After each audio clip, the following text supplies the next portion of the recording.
Yes. Sorry. Thanks for And then your work it's effort. green and not much. Oh, yeah, I'm sorry, But I was just gonna say, I don't know.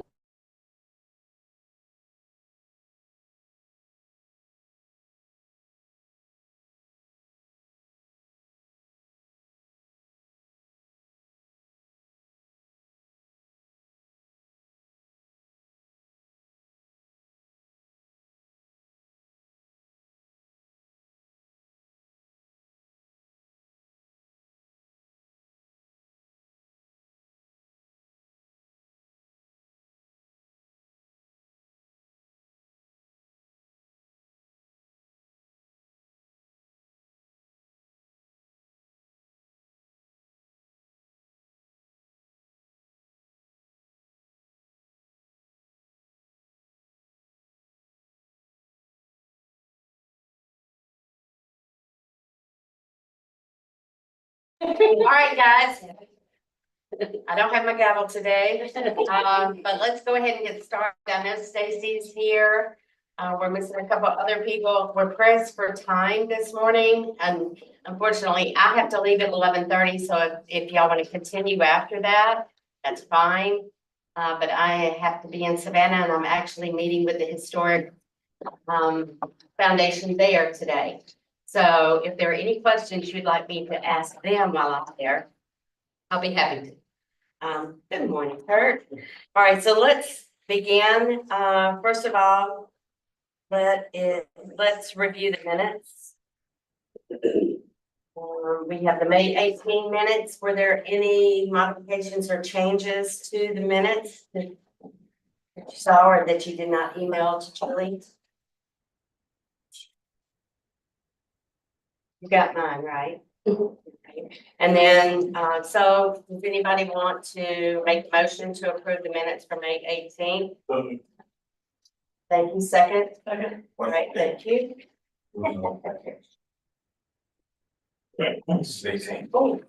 Oh, good, thank you, Dick.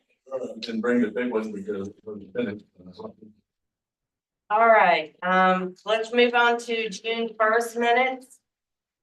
Were there any modifications or changes that anybody would like to make to the June 1st minutes? I'd just like to apologize for not being here when I was contaminating anyone. Oh, I'm glad you're feeling better. Scott mentioned that your idea to have a meeting. He's not here. Hey, Dad. Okay, so let's make a motion to approve the June 1st minute. Thank you, second, thank you. All right, moving on, let's, also, Sue mentioned that in one of our earliest meetings, we talked about reading the mission statement at the beginning of every meeting. So I have asked Sue, she had mentioned it, and Dick, thank you for that. So Sue, would you read our mission statement? Sure. Improve housing conditions and neighborhood stability in the northwest quadrant and Old Commons neighborhoods of the historic district by reducing the number of vacant lots, the number of vacant and dilapidated structures, by addressing heirs property issues, and by supporting home rehabilitation while preserving the area's cultural and architectural heritage. Thank you so much. All right, also, Sue mentioned that, she didn't remember that we ever voted on the vision statement. No, I have.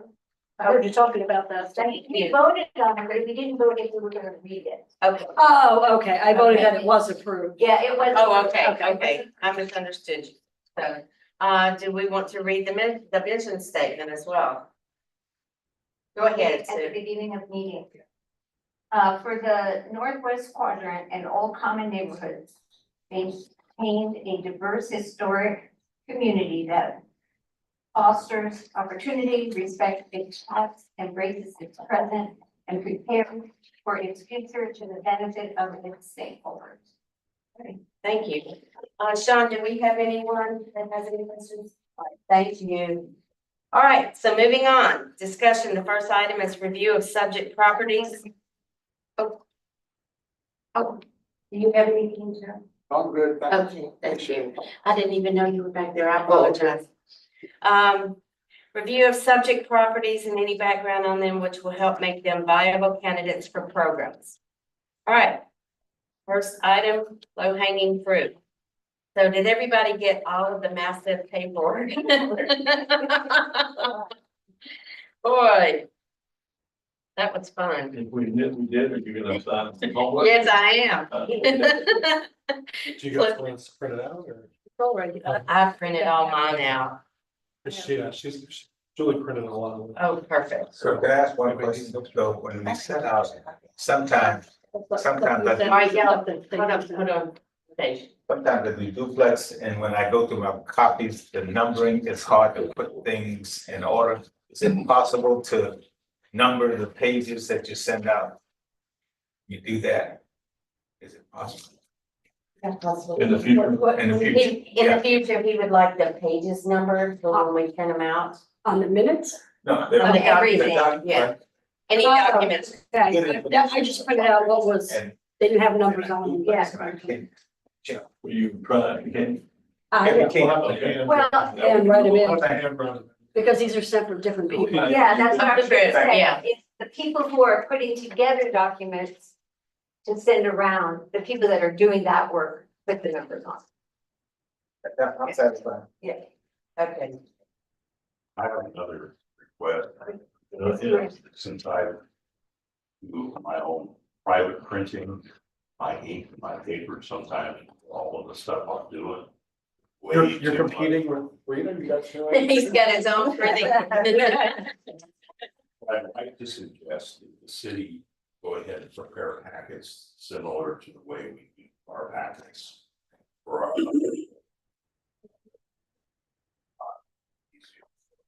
I agree.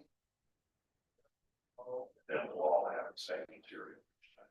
Does that mean that those of us who want to see something, then it'll be? Yes. Well, not necessarily, yeah, if possible, yes, I think that'll be usually that's the way we do. Yeah. But then if you have something separate, you want to have it at the meetings and you don't get in time, you just make enough copies or bring it, and we'll make copies here. Yeah, you can send it to me. I'll be glad to make copies. We would I probably. won't charge much. We would need a week ahead of time. Perfect. And Julie, how much time do you need to be able to get stuff out? Like, do you want a deadline of anything that you want printed for the meeting? I need it by the A week Wednesday before. before? Yeah, a week A before. whole week, so the Monday before Yeah. the meeting, Mhm. okay? Meet every other Monday and we deliver materials Monday. Well, you really only meet. When did we start When did meeting we every do it? other Monday? Well, we have You said we need to meet more often, so that's what we No, did. okay. Hold on, hold on, let me clarify. For the regular meeting. When, yes, I said that, but you only do that and at the regular meeting, you decide whether you're going to have an additional meeting or not. It's not institutionalized that you Okay, okay? So it gives you flexibility. really noted, thank you for the question. And then a point of order that I have, I see the agenda, I see the discussion. We're jumping into immediately going to looking at and defining things. I just wanted to know if we wanted to take a look. I had sent out some revisions to this flow chart to know where we are at and what we're doing. I thought some committee was gonna work on that. I did too. I don't know. I didn't hear any comments back.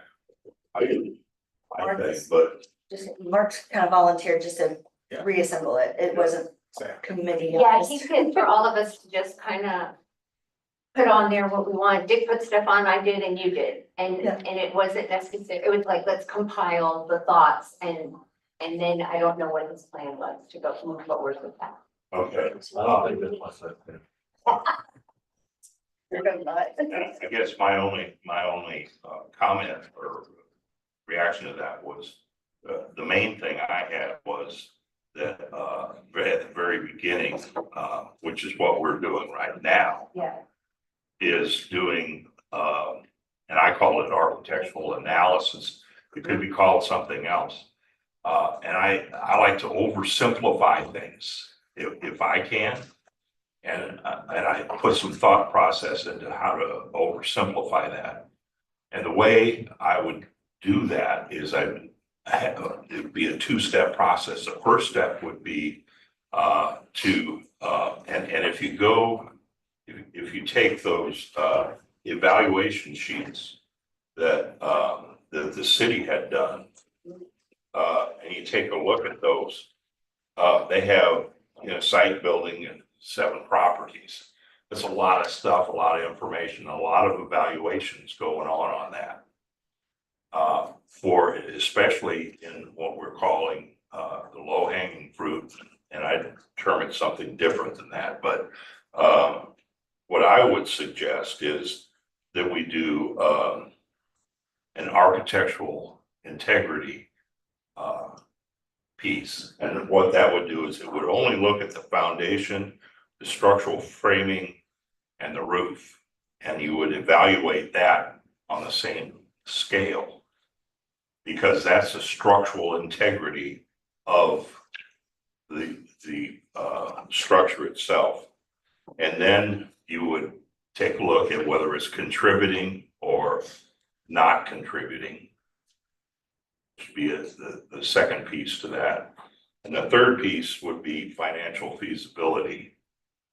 And when I looked at financial feasibility, and I'll go to Dick for this because he knows much more than I do about current costs. But if you go through that and you have a determination that it's either, in order to make it feasible or non-feasible, you have to take a look at the financial feasibility.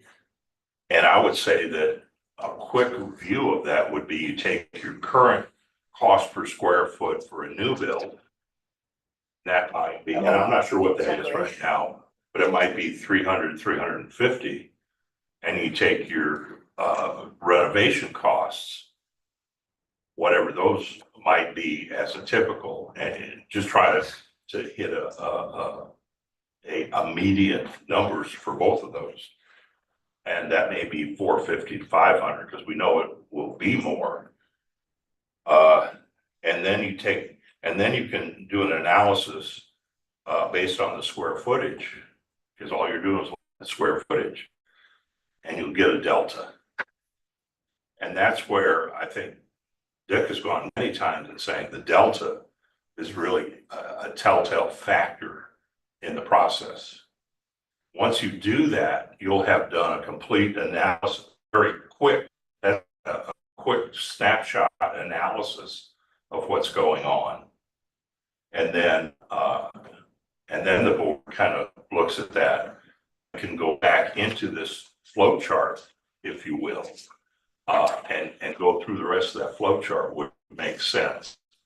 But it gives you a quick start at saying, well, if this looks like the delta is so large that it might be not feasible, then the question is the funding and whether or not the board would like to push that forward for a potential approval or disapproval of moving forward with renovations. And a lot of that will hang on the contributing and non-contributing factor and where HPF might come on that. So I was looking for a quick way, since we're going through and trying to do this quickly, a way to minimize the work effort that we do. So that's just my suggestion as to how we might look at things. Mike, I know where you're going with that, and I like that. There are a couple of things I think we need to do. One is we need to identify whether or not it's Harris property, because whatever we. Yeah, And the second, definitely. And the second one, we need to consider with whether or not the owner. True. Because if the owners are willing to participate, I'm reluctant as a group for us to start telling someone what you think they should do with their property in a way Sure. that's not anything other than successful. Sure, and I would totally agree with that. The only question I have for you is, would you do that ahead of doing this quick analysis, or would you just go do the quick analysis and then get into the errors, non-errors, and those kinds of issues? Well, my desire for strong data is in this case, so that I'm encouraged, having a list of those places in the attention, and then interrogating resources like Stacy Applegate, who knows virtually everything about everybody's house, what they should do, and are willing. She's one of those kind of neighbors. She's one of those kind of community organizers. Community leader. Community contributor, I think. But joking about, but Queen Stacy and some of the city staff and some of the other people in this group, most of us, if we're driving down the street and look at a building, will have some intuitive response for how that feels, so on the public and so on, people who own it. Looking then, you take that list, and then our flow chart includes every property and their willingness to participate. I think we can move into what you're talking about. Now, I will tell you that in my personal experience, being able to get somebody to give you a quote to restore a building to its current footprint is not a simple task, because they're all busy and they don't want to be responsible in case you come back and ask them to do it.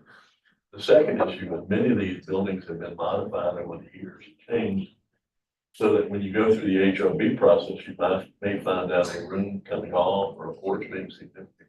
So there's a lot of additional considerations that may happen, not all of which will add costs. Some will remove costs, but also remove square footage. And that process is going to have to take place to some degree, where you can see what it's going to cost to replace or to restore it. And right now, our process for demolition is quite significant and a little bit antagonistic in some ways. People are willing to participate structurally, like that.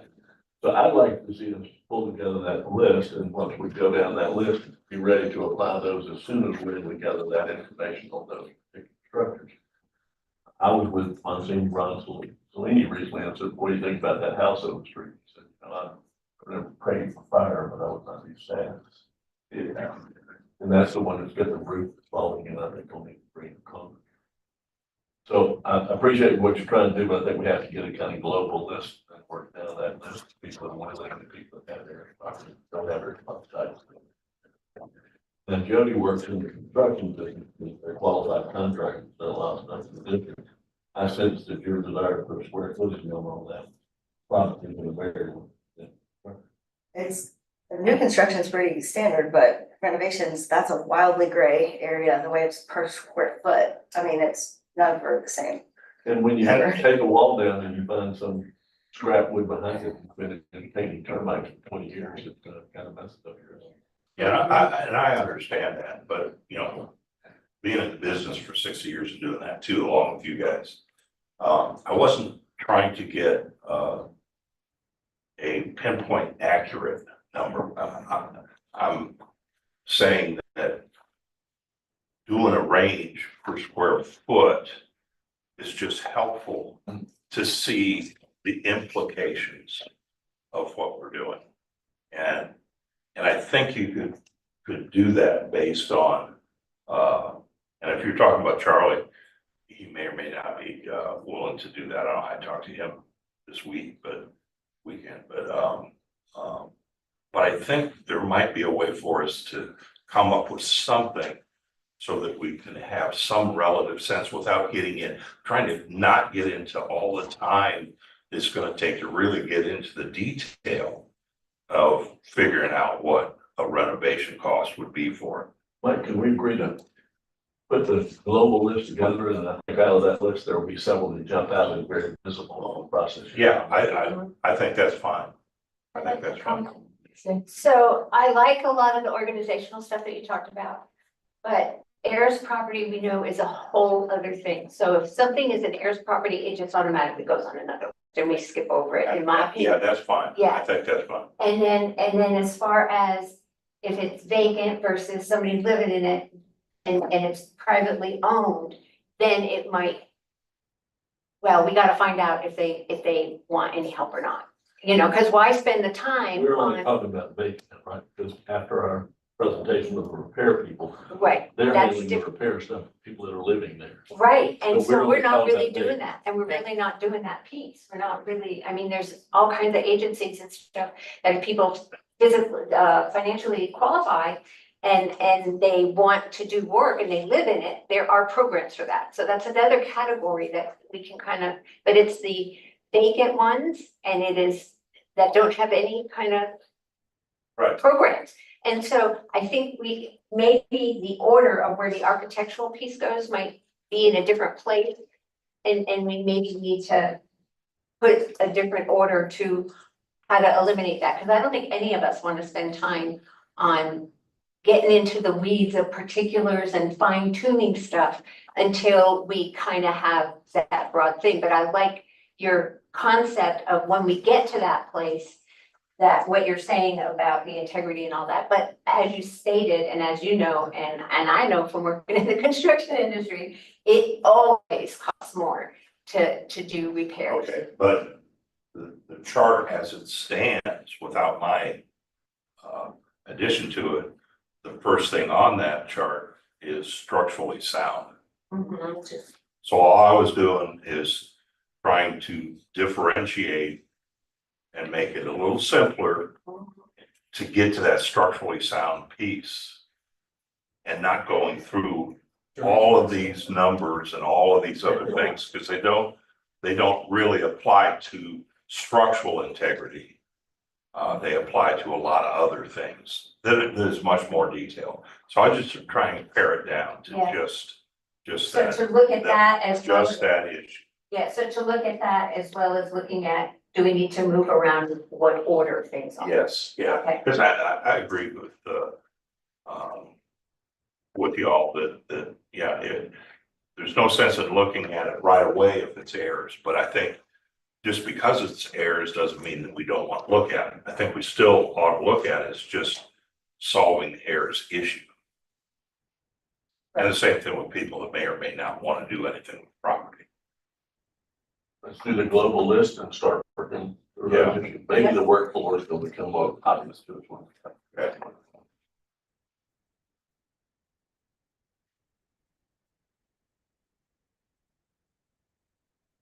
And by low hanging fruit, do we mean the things that we can pretty much, you know, like, okay, this is their property, so it goes over there, and we can kind of get it off of the immediate attention, is that what we mean by low? Yeah, I think it was properties that we can quickly do something about, right? Isn't that what we discussed at one of the other meetings?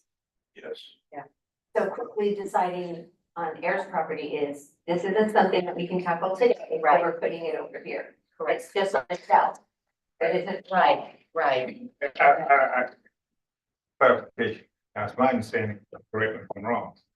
Yeah, you're doing that, but in the meantime, we have asked the folks dealing with heirs property to give us proposal, give us something so we can be ready. Because we might find out that there's something we can do because we let the next stuff. So we're not just putting it aside. We can walk and chew gum at the same time. Yes, Still stay on the list, but that'll be a game. exactly. We need to talk to people.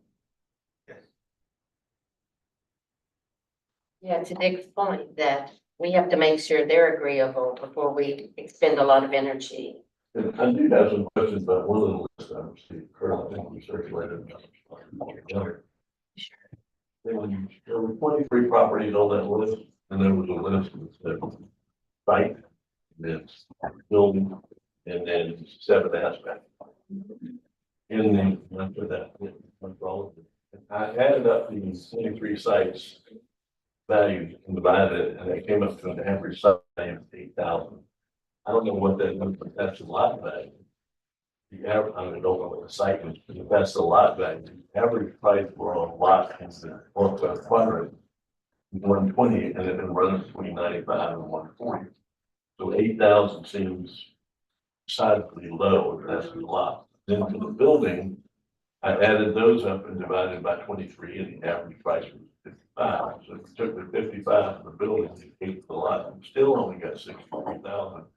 Which is a little over 50% of the value of $120,000 lot. I don't know that. I didn't deal with the 7 aspects because I didn't know what they meant, but I did average them. the average is still that kind of $71,000.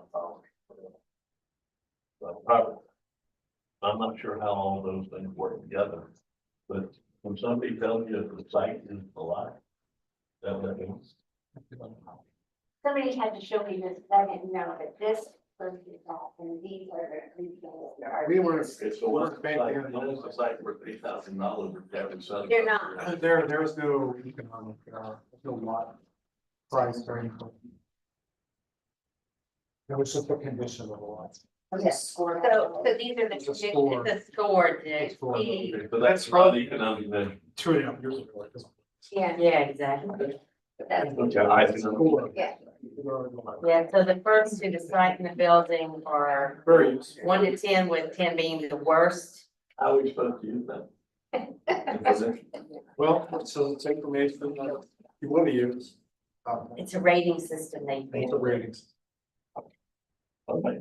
yeah, I have to look at it again. I didn't know how to do it. So we until I looked got at, here. we all went and looked at every lot structurally.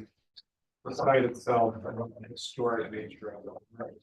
This just makes sense at the time, 2.5 years ago, because they were thinking, But there's This like is all the pre rules your of housing.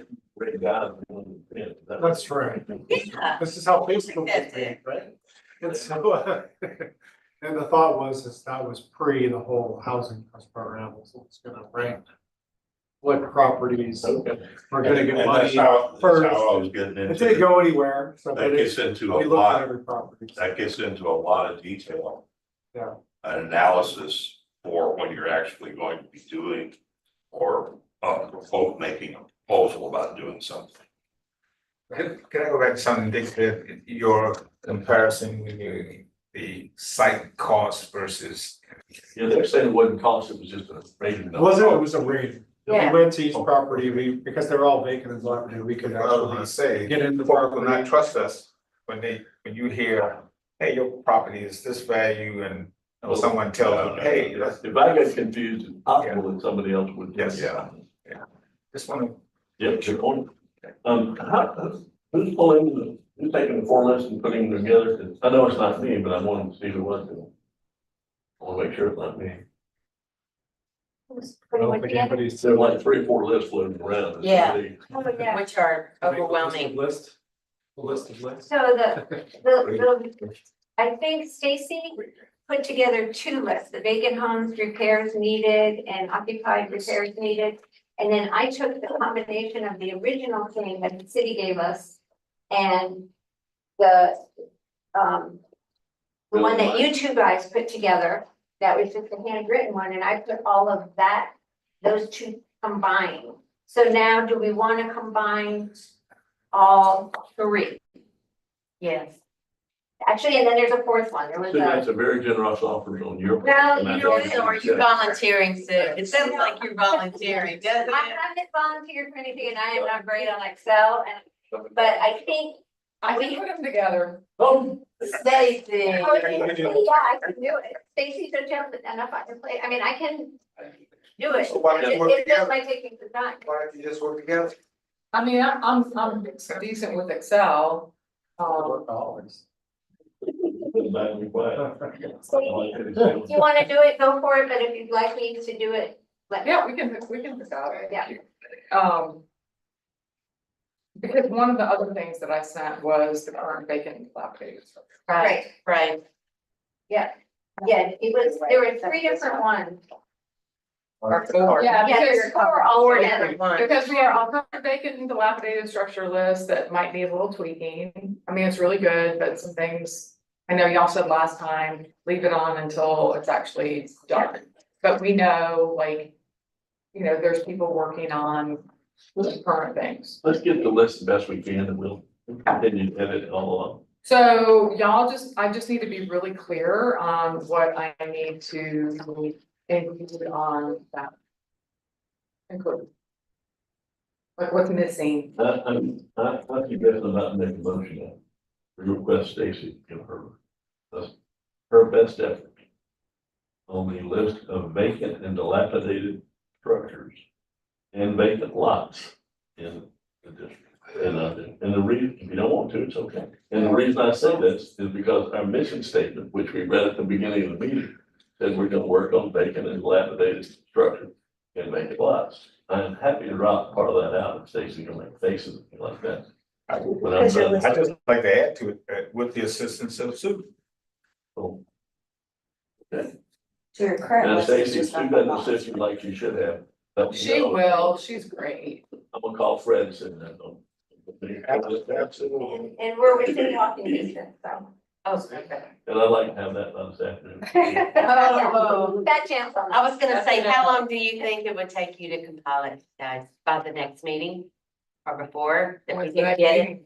in month? Right, this is Month, 2 weeks. let you decide on special meetings next month. Yeah, I mean, a month is plenty of time. We need to have it ready in the week before, so Yeah. that Julie can put it in. Exactly. Just Exactly. send it around to the board meeting. I'd like to ask a question,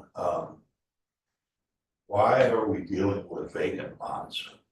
Because you and Bill wanted to put it on the mission statement. Well, we put it on just to have a complete list And it's of not everything, at all. but There are so I don't many know different ones. what we're doing with the actual vacant lots, since they're already vacant and able to be have something constructed on, Let to me the best of my knowledge. Is that right, Kurt? Is there any limitation? The only limitation that I saw when I went around was over there on, I think it was Prince Street, that 1700 block of Prince Street. Where you guys had, you thought it was the 1600 block, but it's actually the 1700 block and it's on the south, side. There's it's 1704, 1706, I think it is. It's a duplex. And then right next to that is a very treed lot. And then that connects to 17 something King Street. I think it's 1705 King Street on the other side. And I do know that there's a lot of drug trafficking there and it's easy to hide in those woods and stuff. And so there, and shootings, it's pretty high. on Is that the list. lot that's across from the Habitat houses? No, it's off of Hamar. So it's Hamar and Prince going into Hamar and Duke. Yeah, And it's across from the Habitat. is that the Habitat House? Uh-huh. Okay. So I know those people, I've been talking to them a lot. Yeah, and so that could be a vacant lot situation that needs to be on our radar. That's Yeah, what I I'm don't, saying. I think my view was that urban planners will tell you that vacant lots contribute nothing to the stabilization or betterment of a community. Unless it's open space, like, the Open Space Land Trust. And so my view is, part of this committee's work can be to try to incentivize people to put those on the market, so that something can be built out of them. So people and neighbors can live there. And, that'll help to improve the community. So it isn't necessarily just that drug dealing is going on there. It's just that they contribute nothing if they're vacant to a community. I wouldn't want to live with nobody living on either side of me. I'd like to have unless the alternative is a falling down dilapidated vacant structure. But I like to have neighbors, and I think most people live in a community because they like neighbors. Otherwise, go live in the country, right? Well, I think it's I can make a helpful. lot. I think it's I like a helpful. lot. I live across the street from open space that's maintained, by an organization and mowed and so forth. That's totally different than just a vacant lot. Where weeds grow up and, rodents, accumulate and all that sort of So thing. for right now, there are a lot of vacant lots in the Northwest Quadrant that are not on the list that I did. I added a few, but there's double or triple. There's a lot. Old Commons, there's not nearly as many. We counted every vacant lot, we just didn't know the addresses for a I lot. think one of the things that we concerned about, and with me, again, I go back to, what do we want the neighborhood to be about? Do we want to become a mini Charleston and you've got every open space, you've got something built on it and it's. But a vacant lot is in an open space. Well, I'm saying what you can do with that though, if my way to incentivize, particularly those who may not have means, is get them interested whether you sell or build, and find a way to help them build and become investors. Right. See, I think when people, to me, find a way to get people to buy in and to be, to have some investment in something, then you tend to pay more attention to stuff when you have investment or an interest. But if it's just sitting there and doing nothing and you're being lambasted, but oh, you're not the image you're putting is that you're not contributing to the development of the community. Well, let's find a way to get them involved and contributing. Yes, sale is one, but the other thing is, because most people get suspicious when you talk about sale only, and you can do something to improve your property. So let's at least direct them and give them an option so that they see that you got their total interest in heart. Because I'll tell you, it seems as if some folks would say, oh, you're just trying to buy a property and you're displacing me and displacing my heritage. No, that's some folks now.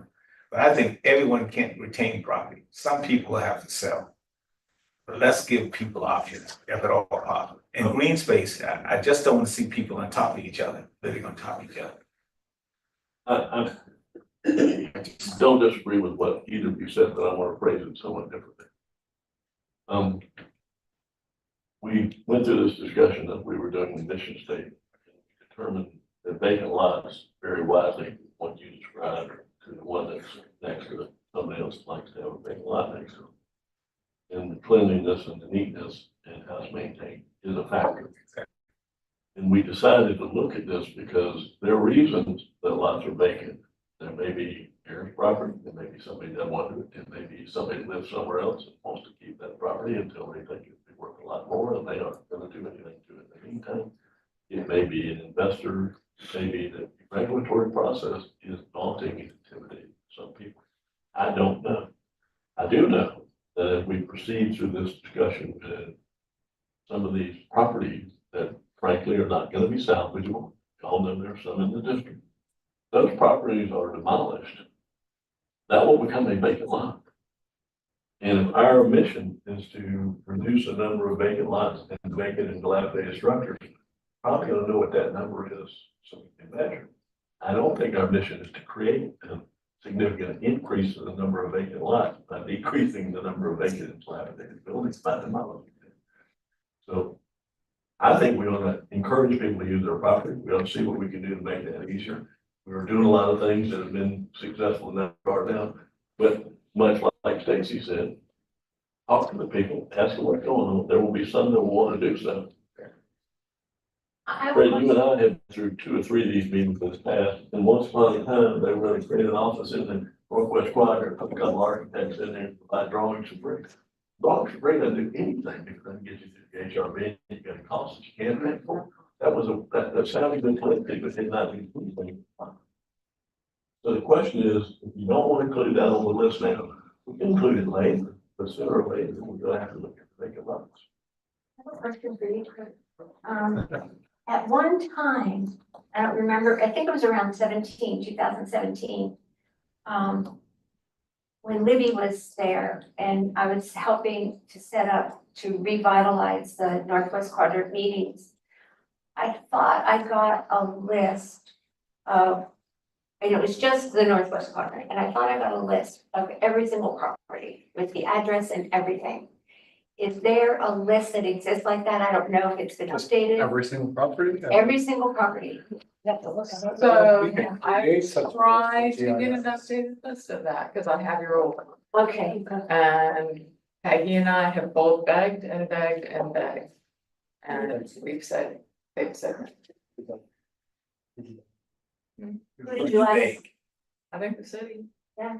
But the mayor, the city manager, the guy that was making the house. I did a FOIA request. We can, All right. well, that's. And then Peggy, like I told Peggy, like, listen, I don't have time to like chase this rabbit. Can you start chasing it? I mean, we can get you that information. This was like. If you have a phone- Yeah, if you have. Yeah. Retreat the vacant lot, like we talked about the area property. It's one of those things that, yes, we know we have to pay some All right, attention. hold on, let's One person talk at a time. for both neighborhoods. And the reason that I'm asking for it is that back when I got that original list and when I did some research, the highest occupancy rate for the northwest quadrant back then it's never been higher than 50%. So for all the individual properties, it's never been higher than 50%. So that is a baseline that if that's changed, that we can know when you say if we take something down, then we gotta, we're losing the amount of buildings and we're having more vacant lots. But if it's no longer 50%, and we've had the last 10 years or 8 years of some infill, I feel like that might weigh on it. This was a list that had, Also, whether these were occupied homes. It was every single property. Whether it was vacant, it didn't rate them or anything, it just had every single one. We definitely get a list of the properties now, whether they're vacant or not, see what we can do. Yeah, that wasn't a comment. yeah, it was just a list of all the properties, because when we have that, we can. Yeah, we can incorporate get that through into the, this we can as get well. through a list of all the properties. Because that would have made this Yeah. So much much easier. easier. You know, you gotta just communicate. Well, the thing is, I was doing this before, and then I did a FOIA, so. Yeah, the FOIA is just go to the FOIA land, they don't come to. They don't come to- Yeah, it's for both neighborhoods. Okay, so, Okay, let's get, Can I say something really quick? yeah, So there's a vacant lot beside me. And I just wanna be very, culturally sensitive. Because some people don't wanna do things with their lots, some people like, and the lot beside me is fine. I mean, don't get me wrong, if they wanna build something, I don't know that my understanding is they don't have the financial means to do that. But they don't wanna give up their property because property is very important. yeah. So, there's that piece that, Well, let me just add on that, I think every property has its own story, we've sort of come to that. So that's your story, that's their story. I know people that live in these neighborhoods, good friends who, just for example, Larry Copeland lives on King Street across from Tommy Logan's dilapidated vacant house. On the other side of it, across from the property that until just now, I think has been owned by President of Technical College of Low Country, and some other friends are now buying that house. They're very skeptical about having moved there, but they needed a slightly larger place. Now they'll be living across from, not from the dilapidated vacant house, but a vacant piece of property that's overgrown with weeds. Right behind that property is another property, which I think is owned by the same person, which is vacant, and it's had for a long time. I haven't checked recently, but if you look through all the overgrown stuff, a vacant RV. And there used to be a vacant boat on the property, an inoperable boat on the property too. And then next to that property, behind the vacant dilapidated house I just mentioned, was an occupied, but house that is in terrible rundown condition, where a person always parks in the front yard. And it just as run down as a house can be. Now, I don't think any of those are people They're people that other people know. They're not good neighbors for. If it's the property across from the president's house, yes, I do know the folks. Yeah, and then going back behind that, I don't know. and now I think that that person, those people, they would look at it very differently than you would. They look at it as though this is a complete, not only eyesore, but just stuff goes on when the property is overgrown like that, and no attention has ever been given to those properties whatsoever. There's others like that nearby.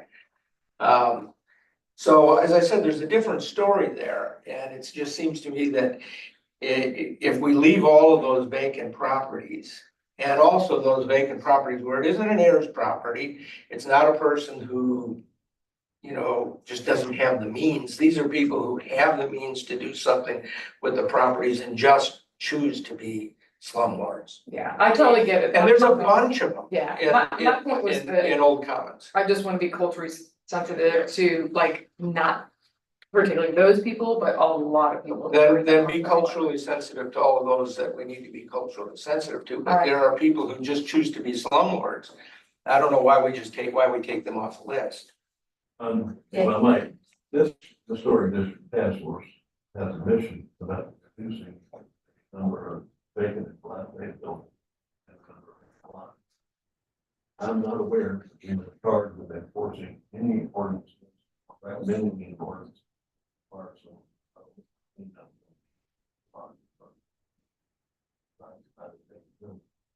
That is needed, but that's not what we're here about. My view, I would like to have you on there, because I'd like to ask those people on those properties. What's keeping you from using your property in a more productive fashion, based on what they say, not help. Not do something to them, not try to force them out, not try to sell them. Try to help them if you can. If they say, I don't know, I live in Timbuktu, and I've just always had a family, I don't care about it, don't want to do anything. That's perfectly fine. But they still got an obligation to neighbors. But we're not that enforcement crowd that says you gotta mow or pick up trash. I hope. That doesn't, no, we're obviously not, but that doesn't mean they couldn't be on the list, But this. whatever list you're preparing. I said that Vacant for a list of properties, vacant you talking lots and about? vacant properties. Yeah. I think in summary, what everybody said, what it comes down to is we leave the vacant properties on our list. They're listed as vacant properties, but we still take a look at the ownership of those properties. Vacant lots. Yes. Yeah. So they're on the list. We go as far as we do with the other properties in looking at ownership. And that at least gives us an identification tool and a way to have conversation to see where that property may stand. So as Stacy says, there may be good reason they don't want to do anything with property. We can identify that on our list. Or we can identify, let's say we have a status column that we can identify those properties on the list as to what their status might be based on ownership. Yeah, I think at one of the first 2 or 3 meetings, we talked about what we felt was low hanging fruit. And those were actual properties that we could do something with quickly to showcase in the community what can be done, what we will help them do, as an example, I think, for others in the area. Is that, did I misunderstand something? That's what we talked about. Okay. So I think that's what we need to look at. Let's keep the vacant properties on the list. Let's compile the list, thanks to Stacy and Sue. And then let's move forward and look at what we consider low-hanging fruit. Structures that we can do something to quickly. We can identify and make a list of our top 5 or whatever. So is anybody? Thank you. I appreciate the conversation on the vacant lots. I Yeah. think that conversation has really cleared a lot of things up in my mind. I think so too. I mean, there are many reasons people leave a vacant lot. If you make improvements, you pay more taxes. I mean, there's all kinds of things, so. But moving forward, do y'all want to now look at the actual structures? And do you want to look at it by rating? Let's get the list and then look for it. Let me get the list and we'll see which one we'll look at first. Right, Yeah, if we have a list, then each of us can independently, or if we want to get together as groups, actually look at the individual properties that we've identified. I think that would be a lot more helpful for our decision-making process. You're saying get all these different Excel spreadsheets, get that whole thing put together and then look at that and say, these are the ones that we're gonna look at and decide how we can do something with these more. And if we have Yeah. if we have that spreadsheet in time, and I don't want to put all this pressure on Stacy, but And if we. and Sue. And Sue. And if you guys need a place to work, you're more than welcome to come to my house and work too. But if we can get that ahead of time, we can all look at those before our next meeting. And then at our next meeting, we could have we actually look at, what everybody's faces. Most low hanging. I mean, we've kind of got already. I'm sure we do. We do, it's I'm just sure not we- all in one document. Well, I mean, the documents. I mean, here's my comments for the vacant and dilapidated list. I think I sent that out. Yeah. Before lunch. So it's pretty much know what's happening with these people. We can. I don't know that many of those are low hanging fruit though, because they're on the vacant and dilapidated list, Right, okay? So right. that, those are gonna be hard, those are gonna be expensive ones, Yeah, right? So because there's no agency that will give money to that. so that's probably not low hanging fruit. Hold on a minute now. It's gonna be If occupied. we're not working on occupied repair programs, other agencies doing that. We're Right. not. We voted last time. That's not us. Okay, thank you. Okay, so we're working on vacant, dilapidated, and vacant lots. That's it. So I have another list that's But vacant. wait, before you, for those of us that think there's low hanging fruit on that list, I agree with Stacy that when we examine the fruit, it's gonna be pretty hard to pick it. It's gonna be even harder to eat it. And so when we get to this and we start going through this list, we're gonna learn a lot about a lot of things, and we're gonna also learn how darn hard this is. Yeah. Right? Now, It would you have been know what? done had it been. Yeah. easy. Exactly. I mean, I think we have a lot of the information. I mean, I don't have everything because I haven't talked to everybody. I mean, Fred might know. Does everybody have this list Stacy's referring to the? The vacant homes repairs needed It's not on the. on the vacant dilapidated list. So these are homes that aren't boarded up. I'm sure Fred knows probably every single person on this list. So if we went to the ones where they say they want help, Wait a minute, are we gonna prepare a list, or we're just gonna use what we got? Because if we're gonna prepare a list, let's prepare the list, and then go through it.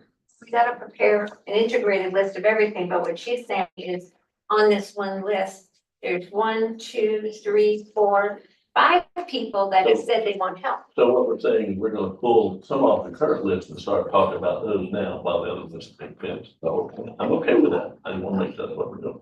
Stacy, the ones that say yes, are those people that you think would be ready to move forward or for us to start looking at?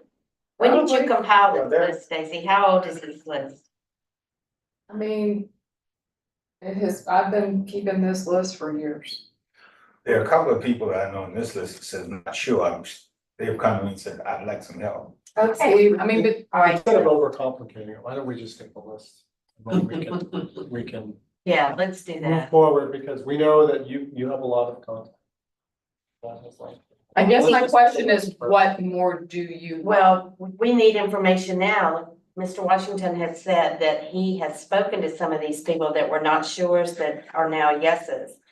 So we need to update that list. So let's compile. So she'll like we update talked that. about. Yeah, on the list. If you, there may not be anything to add to it. Trust you to make that decision. Yeah. Particularly Sue's help. When we get that, then we'll go through, this one's gonna happen, that's what's not, then we'll see how confident. Maybe that'll be the topic for the next meeting.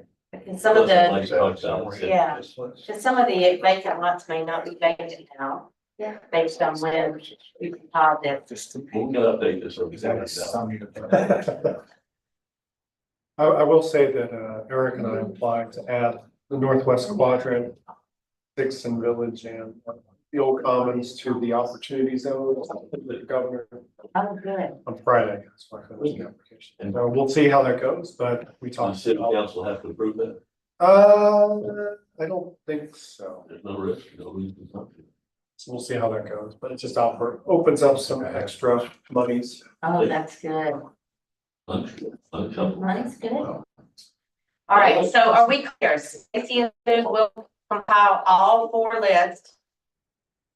Put them into one spreadsheet. Well, we need the 5th list from the city garden, those 2 lists. We'll create, mean, all the properties. All the properties, Let we me need just that. clarify. We're All not- right, hold on. We're not asking you to compile 4 lists, we're asking you to give us a comprehensive list by looking at 4. Right. Your list already includes 85% of that, it's just 15% of it. Right, Yeah. it is. It's a lot of We're not crossover. looking for Yeah. everything. Right, that ASAP, so we can start combining it. Yeah. All right, Kurt, Yeah, we'll they need that now. see how quickly they. Yeah, I'm not gonna- I didn't think so. And then if y'all will get with Mr. Washington on updating the comment. That's stuff that he knows. Yep. Yeah. So just to clarify. I want one list. Yes. One list, okay? One look. Good night, that's right. We're gonna make you do it. Uh-oh. Maybe do something that What I'm gonna try to do, All right, what I'm gonna try to do is contact the folks that I know, listen. the folks that are, says not Stacy. sure. That's what I'm or saying. something. Oh, he's talking. I'm gonna try to contact these folks that have a not sure, cause I, there were a couple of them approached me and said, yes, I'd like to have some help. So I'd like to get confirmation from them that they are, and so you can change your rating on the sheets. Perfect. And there are at That'd be least great. 4 of them here, at least 4 on the first page that I know. Matter of fact, I was just in Petersburg, Virginia, on the one at Green Street, and met with the person who owns the house by the Lynn Brown Center. Yes. Right. Okay. All right, so Kurt will be giving the comprehensive list of every lot, every structure in northwest quadrant in the Old Commons. Yeah. Then you two will get together, compile all of this information into one list Okay, I with mean, comments from Mr. Washington. okay, so you know, there's different columns on different lists. We gotta okay? figure out how to do that. Interesting.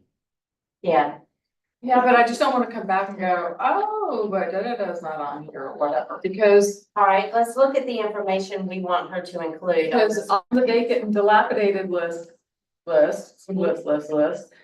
there's, you know, is there a meter, is there, you know, blah, blah, blah, blah. Well, on my list where I said, hey, I know this house is vacant, I know there's nobody living in there, but I didn't do what Ken has done on his list, and so I don't know if we're going to be doing the structurally sound thing. Do we wanna do this? And I asked him, hey, what's the criteria for putting it on the vacant dilapidated list, right? And really, why do we even need one anymore, and what's the use for it? I mean, is there a reason why the city's has a vacant dilapidated list now? And the only reason I knew that it existed was in case one of the short-term rental. But now that that's off the table, I don't even know why we have one. Is there a purpose for it? Well, there's still, the ordinance is still in effect. We just haven't used that ordinance. Which one is that? Maintenance ordinance? No, the ordinance where we can affect, you know, basically the demolition of the property. But, and it's, okay, and it has to be on that list. I'll have to look at that ordinance. I think it was 2004, but I think they're going to go too. Okay, so I didn't know if we wanted to keep these columns. If the columns that I have are fine, I have a little bit more on there, but they're Let hidden. me see if I can clarify. Thank you. Give us your experience professionally, you've been doing this. No, you know, a lot of kind of walking around since about those. I don't think we're asking you to become a researcher and find out a lot of information. But I would encourage you to get suggestions that you think. If someone on this committee has additional columns again, I would say you put a heading in the column and then ask for a volunteer to go find that information. I know, I just want to do this once and not, because I've already done it, and I just don't wanna. I'm trying to help. you. So if we're going by the spreadsheet, by the flow chart, that's basically the information we need on the spreadsheet, correct? If we were going by the flow chart, wouldn't that be the information we need on there? Is it an heirs property, historically significant, so on and so on? She's getting more granular. She's saying, I'm gonna build you an Excel spreadsheet, what are the columns and what can be eliminated or what needs to be added. Yeah, like, So do it's we one need to list. know the owner's name and their personal address, or do we just need the address of the properties that we're looking at? You know, I mean, I think we need both so we know their We name, can- okay, even though it's not always accurate. To the columns on your list. And make then perfect sense. legacy owner, what does that On mean? here. Sorry, Legacy owner, what does that mean? Legacy. that just means have they owned it for a long Yes, time? It means Maybe they're it's almost, are you a American? native of the area? Right. In essence, you've got long-standing, when we talk Okay. about. You that, didn't just buy it Yes, like Okay. 5 years ago and are holding Or it. build it's it 10 years dilapidated. ago? Correct. Okay, Although. and then property, if it's an heirs comment, and do they want help, that seems important. Contributing, non-contributing seems important. Do we want the parcels on there? That will automatically come on, he gives us. Cause that's the only thing that I see that's different, is the parcel, and then Stacy, you've done your personal comments and stuff, I don't know if they can be integrated into general comments, so it's still just one column. And that's really, Do we need the part? we need zoning. And then like this one that the city originally sent out, it has zoning. Vacant, meter, disrepair, structural, unsanitary, and secure. Do we need those kinds of things? I mean, if it's dilapidated and vacant, is that enough? Depends on what we're gonna do. There's obviously cost, so. So what you're looking at is the vacant and dilapidated structure list, and that's why it has comments, because those are Ken's comments. Right, My comments, are separate. all right, so if you look at the one that I did where it's just me, Yeah.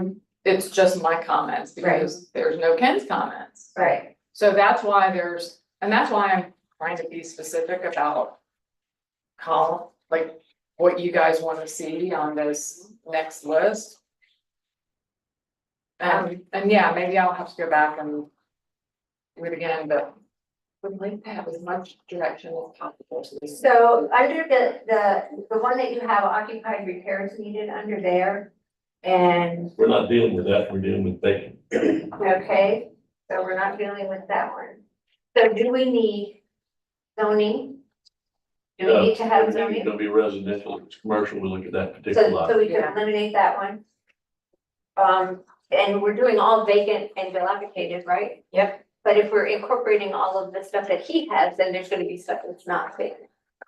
And We're not we have a doing- list of every single. We're doing thing. vacant Just and vacant. dilapidated. We're Those only doing come vacant. off, yeah. Only doing vacant and dilapidated, we are not doing everything, we're only doing vacant and dilapidated and vacant lots. Okay, so then we. Wow, what is that? she needs. Sirens, I go buy everything. So then we're not gonna just have one list that has everything, Why not? because his list is gonna That be doesn't, every. we don't every- need that list, we need a list of vacant and dilapidated structures and vacant lots. That's the list we need, we don't need his list, we don't need Savannah's list, we don't need Charleston's list. We need a list of the vacant and dilapidated buildings in the northwest quadrant, the old common, and the vacant lots in the northwest quadrant, the old lot, and old common. That's the only list we need. Okay, Into one list. That's Into right. one list. but we still need yours We because do we've not got need more this things. stuff unless it is the vacant and dilapidated structure. gonna I think have all the vacant vacant lots. stuff. I think you've asked for it. I Yeah. think you're pushing it, but no one else is. You can have it, we don't need. It doesn't matter to me. Doesn't Yeah. matter to me. We can get. If we are not dealing with, I just wanna see how many vacant lots, if we've got them all, and if there's a master, we can compare. and then that's what you do. Yes. The two of y'all can do that, That's what I but the want. rest of us don't need Kurt's list. Yeah. Okay, are we clear on that? Have it in Yes. stuff. Oh, Okay. All right, Okay. good. All right, do we need the coordinates or any of that stuff? Let's eliminate some columns here, I think. So zoning, no, meters. Does that mean an electric meter? Does that mean Yeah. water meter? Yeah. According to Stacy, yep. Disrepair, structural, unsanitary, and secured. What about those? Do we need to classify? I think that's all those important things? information, don't you? Okay. Yes. All right, so, And can we combine, now when I did this list, I just put in bold my comments or what I saw. well, you and Stacy, when y'all get together, y'all. Decide how to do the Yeah, comments. exactly. All Okay, that's good. right, Got it now. are we clear? Everybody in agreement? All right, Stacy, is that enough direction for you, honey? So we're just leaving all kind of stuff on there. Yeah, and we just have to figure out about the, Except for the zoning. right, we don't need the zoning. Yeah. Yeah. And we'll decide how to Because do you're the just doing comment. residential. Not. So, be residential. so Right, you- that's what I'm- yeah. You'll know that first. If somebody's got construction in residential, then you change it to commercial as part of that project. That's fine. Yeah, and I mean, all this is T4 and their T4 H ends by the same. Yeah. Okay. What's that? All right, so basically. We cannot review the subject properties until we compile the list. We'll do that at our next meeting, produce a definitive list, so there, we'll push that, table that to the next meeting as well. So if anybody has anything else they'd like to discuss or dig, I'm sure at the last meeting, I passed out some information about incentives in the redevelopment district and what that done, and partially based on the report delivered by the Northwest Quadrant Study Group in 2007 that led to the formation of the redevelopment district in 2000. Mike and Bill's planning committee is now looking at doing ways back to development district. So I think the language in the meeting wasn't been so successful, it's not needed anymore. So I thought it would be an interesting way to measure how effective it was and what occurred in that district compared to other places around. And I tried to find out, and I have been unable to do that, so we have hired an intern working with us for the summer and tasked that intern to go research it. So what I have here for each of you is a map of that redevelopment district, including Van Latest review. The questionnaire would be really simple. And the questionnaire asks you to check on here for the increase in the assessed property value between 2010 and 2024. And then a second one is the increase in the property tax collected in the redevelopment district between 2010 and 2024. And I'm saying this because I think it might be kind of fun for us to estimate that, and that will tell us something about the incentives that were provided in the redevelopment district and how that might work in other areas. So I have given you an opportunity to add any questions you want and add your name if you like. And if not, if you'll just fill this out, stick it in the paper, in the table, I'll come back and tell you how close we were at the next meeting. Can tell you what I guess, but I prefer to do that after you guys. So we can pass some of those around. In 2 pages. Yeah, you understand what I'm asking you to do? Does it make sense? Now you gotta be careful with that, they'll take all this and have that. Not really. Sorry. Or maybe mine was like that. All right, this is the redevelopment district that was created in 2010. Oh, Between 2010 and 2024, I'm asking you to, how much do you think the assessed property values increased during that period of time? yeah, but none of this is historic.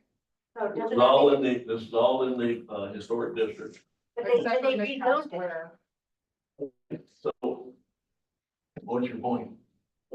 Well, this is a lot of this is cultural except for Midtown. And they restructured it, so the costs were different. So let me see if I got this right. What I'm asking you to do is, that seemed to work. Their planning commission is considering dissolving it because it was so successful. Are you suggesting we don't want to consider that for the rest of the area where we're working in the Northwest? Any of those criteria? Well, I know the incentives that I got for a lot that was partly demolished and I was able to take the building down. And what incentives I got and how that affected me financially, that's in the historic district. This was all rezoned differently. No, it's still Anybody- the same, it's just got an overlay district, it's still on the same. It's in But the it has an overlay to it That's that correct. they do not have to meet the historic criteria in their construction materials or how the building looks or anything. So that's a not- huge not- difference. Yeah. That's true. They just don't have to go to the insurance. right, That's the only, The only difference is what? they don't have to go to the insurance. But so like the buildings that, who, No. construction company that Now, who? did some of the buildings and stuff and they're like, hanging over the, Yeah, those the, were the controversies, but yeah. Yes. technically the district just says it's approved by staff for. Yeah. I think that's part of the question, is because of the past stuff. I don't know,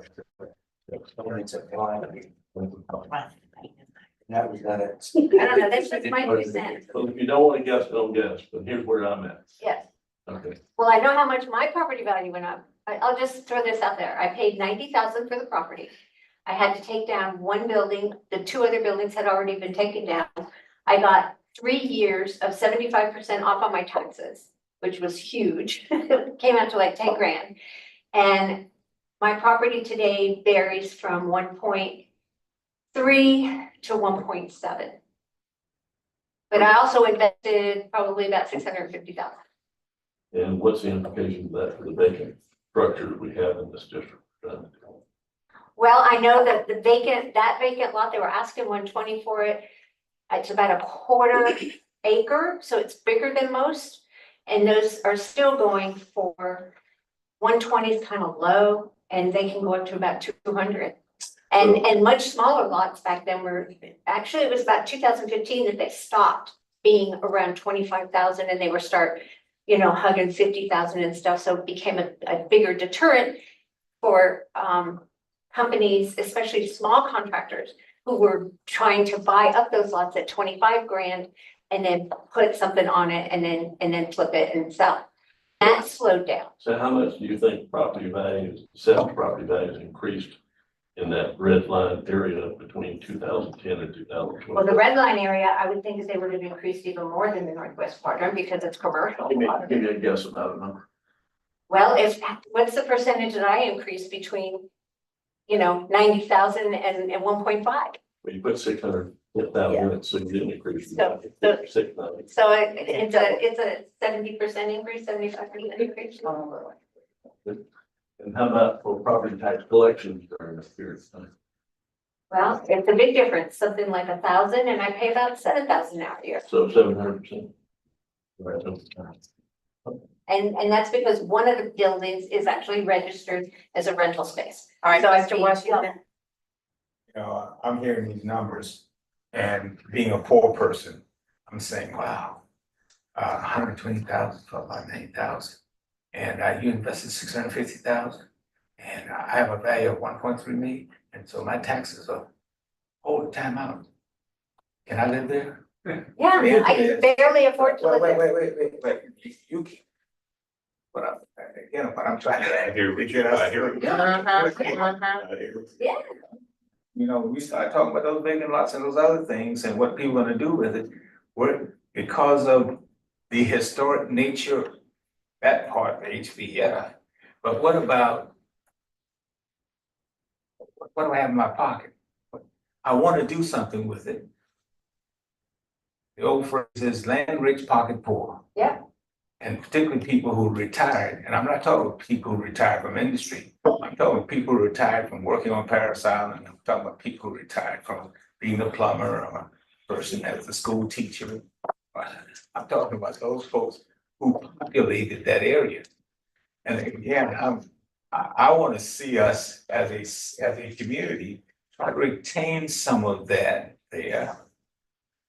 Well, And the numbers, like I said, it scares you. Okay, so I was doing something with it in Florida, about really looking at taxing, whether you call it legacy owners or whatever, but just having some kind of differential tax structure, some other things to make it feasible. Can't do that freely. But all I ask us to do is, let's look at that. If what we're saying, we're trying to preserve the diversity, the cultural aspects of this, then you have to look at things a little bit different. Right. Sue, you're fortunate. I know. There are a lot of good people who are not as fortunate as you. I And there'll be some folks, agree with this now, I'm not trying to push people out, but there'll be some people who make the decision, hey, no, that's not for me. Yes, I do want that. So let's look at it comprehensively in terms of. Let's do what we can since. Really good point. I totally understand it, because I'm in a very similar situation. But I'm lucky because I get a disability through my military, otherwise, I have problems. So, but yeah, well, when people invest in their properties, then they can't afford to live in them anymore. Right. And that's a huge problem and it's an issue. I don't know, this task force is tasked with looking at those, but I think it's a huge implication of where things go based on the results of the task force. So yeah, I totally agree with Fred. I agree with Fred and, understand what you've had to, and understand like what you've done. And I've obviously invested in properties, seeing things happen. We continue to invest in the Northwest Quadrant. People come for different reasons, but here's what my hopes are as it relates to this district. What this shows you, and there's a lot of misinformation, is if you make it easier for folks to invest in an area, some will, but the people next door to it may experience appreciation as well. If the people next door benefit from appreciation, they may not have a tax increase beyond the 15% cap if it's all right.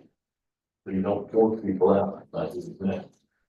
But from a civics governance standpoint, one of the ways that city council and other folks are measuring success of the city is in its preservation of historic and cultural issues, but also in its ability to support its own overhead. We as a community have invested in streets, streetlights, sidewalks, libraries, schools, police departments, fire departments, parks. We have some opportunity here to look at what happened in a district, not in a particular house, but in a district where someone did something for 15 years that was different. What they did was not they changed what materials were. They solely removed it so that you could speed up the process. Speeding up the process and streamlining it was one of the goals recommended in that 2009 task force that leads past that during our first session. All I'm asking you to do is guess how much that went up in that area, because I'm expecting us all, I know we'll be wrong. It's just a question how much. I thought this would be kind of fun and enjoyable. Let me ask you this. If we succeed in this mission and we reduce the number of vacant and dilapidated buildings by 50%, what's the impact economically on that district focus area? Now, you said there's no money for doing it. The reason there's no money is the people who have money don't want to know the answer to that question. And if the answer to the question is 7,000% appreciation, like you described, I'll be shocked to see that that's the case. If the answer is some other number, and we can convince some of these major financial institutions, provide us resources to help rehabilitate and or replace some of the vacant, dilapidated structures, that's a win for everybody. They may have conditions and say, we'll provide 75%. You're going to come up with 25% equity. We'll have to go find that. But I come back to my strategy here that when we get this list, and I agree with Stacy, it may look like low-hanging fruit. Everyone's got a story. They're all going to take time. Everyone is going to be invested in. And with this group, we'll do as a team, and we will begin to understand that process. And when we do, we're going to look for metrics where we can go to somebody and say, Bank of America, we'd like for you to lend $15 million, and we'll go out and get $5 million. That could give you a $20 million pool available on certain terms for those built property owners who are willing to participate and are able to, so they don't have every problem. That's when we can begin really attracting these folks.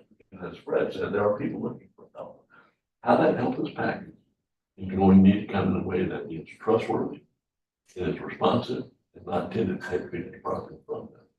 I think we can do that. I wouldn't be here if I didn't, and I appreciate the effort everybody else is making. But my goal is not to get every property sold and somebody else get invest $6,000 or $7,000 in it. I think that's your goal too. I know that's your goal. And Bill, I think you're concerned about vacant lots of the valuable concern deserves some response. And I also think that if the neighbors keep the vacant lot clean, folks next to it probably aren't too worried about that vacant lot. So I'm asking asking you to look at this because if this were to work and we were to say, okay, of the 44 or whatever number we come up with on this magic list, if of those vacant and dilapidated properties, we would say over the next 14 months, 20, whatever number we pick, you can be exempt from the HRB process, but you have to go through the HTRC process. We might produce a strong reason for somebody to move now instead of waiting. I'm not saying the county, city council would approve. That's why I'm asking you to make these estimates, because I don't think we know how impactful that will be. But we will know when this person comes back and gives me that number. You just want a couple of checks on these things. Yeah, just guess. I mean, it's just, just. Does everybody have one? I feel there's one. I see that. All right. Well, Do we have any other business to discuss? I'd like more, a minute more on incentives when we talked about last time. And I know you're gonna go from. When we do things like reduce the cost of windows and siding and stuff like that, does this group perceive that people who have been thinking about renovating their building get energized and excited about that, and some people have not done anything to do so? You, I do. What percentage do you think, not being able to get some of those things waived? What percentage of, let's say, a 500, what percentage would it come down by? Is it impacted by 100 grand, or there's no way to put it? It got so specific, like, do all the windows need to be replaced? Is there structural damage to the foundation? That's it. Yeah. yeah, and I was thinking more about the renovation of the building. You got a building that's it's got a cheap window. Right. In new construction, I'm all in favor of that, because the number of vacant, dilapidated buildings is declining in the future, because we're going to have a change in the lot. Well, and there's some great options that might not have been considered in the past on historically accurate or appropriate products that are performing like new. Yeah, and you and I have Is there been something to make of? task force, you were tours, and you were likely to invite us, where people will come in and spend a lot of time telling you about this, where you get wood to replace wooden windows and homes, which is great for the bigger homes, but when you're looking at an 800 square foot and getting a custom made window out of, that doesn't look like a good program. I'm delighted to it motivates people to do something. I was Well, there's another issue too, relative to, owners. And that is if you've got single pane windows and you're paying utility single pane window when you have temperatures 100 degrees versus double pane down here, it's double pane insulated windows. Up north, we have triple pane insulated windows. A huge difference in your bills. We also have a problem on the inside, your condensation with air conditioning. And Exactly. that water will run down the window and begin the process. Exactly. Yeah. Yeah, Yeah, I think Marilyn mentioned that in her presentation, the difference in come the to my house. utility bill. See what single pane.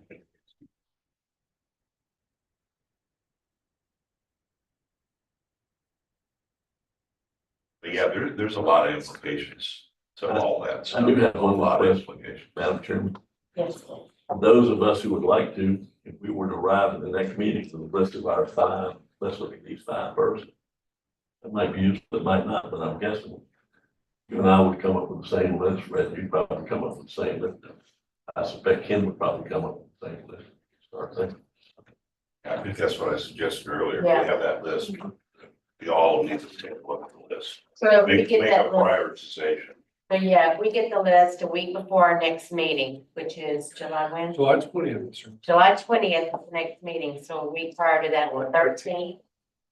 If we can No get that pressure. list, that'll give us a week to look at it and make those selections and bring them to the next meeting. How does that sound? Everybody in agreement? Is that, can y'all do that soon, Stacy? Have it ready, okay, in 3 weeks. So. Stop, just stop. So the 5. What are the 5 that we're picking? the ones that we think need the least amount of work and people are open to it?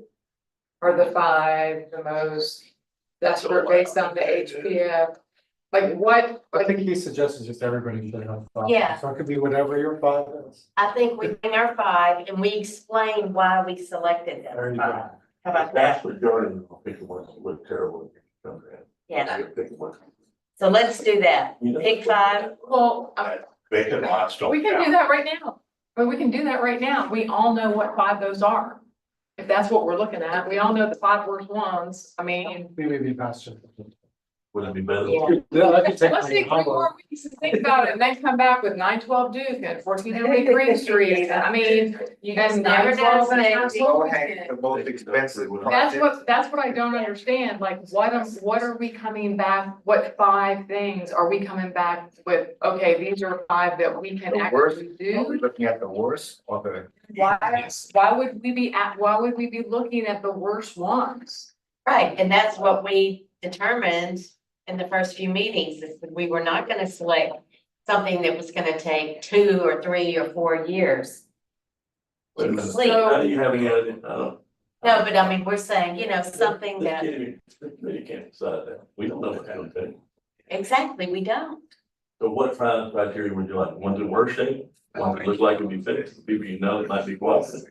I think you have to pick the ones that are worst shape personally. Yeah. Well, that's fine, I mean, I Just know which ones those are right five. now. Yeah, Alright, select just 5 pick 5. and your reasoning behind selecting those 5. Cause everybody's gonna, I mean, there might be some people who select a different 5, Oh, well, that's because they're blind. or they have different criteria. No, what criteria are we gonna use as a task force to focus on these houses? We said low hanging fruit, we're gonna focus on. This is Okay, not low, so- that is not low hanging What fruit, is that's just what I'm trying Define to low say. hanging. Define low hanging. Number 1 is condition. Number 2 is whether your comments about, whether people are willing to do it. Yeah, open, Property, yeah. or I sort of started. whether they're heirs property. Here's where I see this happening. We're gonna put our 5 up, and you're gonna say, these 4 people are not gonna cooperate. Right. Okay, well, take those 4 off, let's move to the next But one. you'll already know that, We'll know you'll that. already know that, Yeah, like, we already know that, I have to read it. already know that. yeah, on the spreadsheet they are creating, it will say whether they're open to help.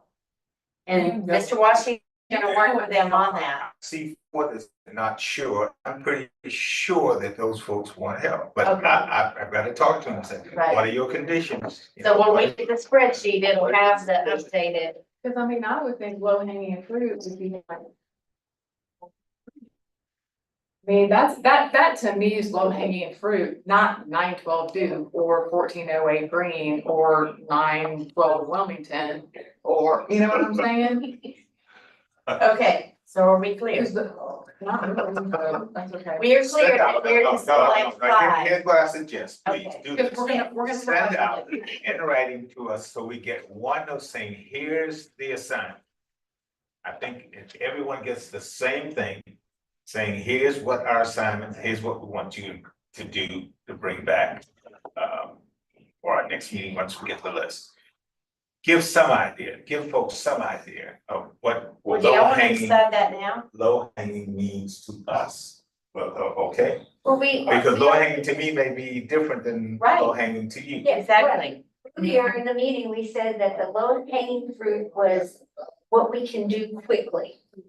Is what we defined it as. So if it's what we can do quickly, then, and if the goal, if I understand it, that Dick keeps, you know, harping on is we want to be able to pick 5 that we can actually do relatively quickly so that we can show the possibility of this is what this. Which is the exact opposite of bring back the 5 worst ones in the district. Exactly. Yeah, right.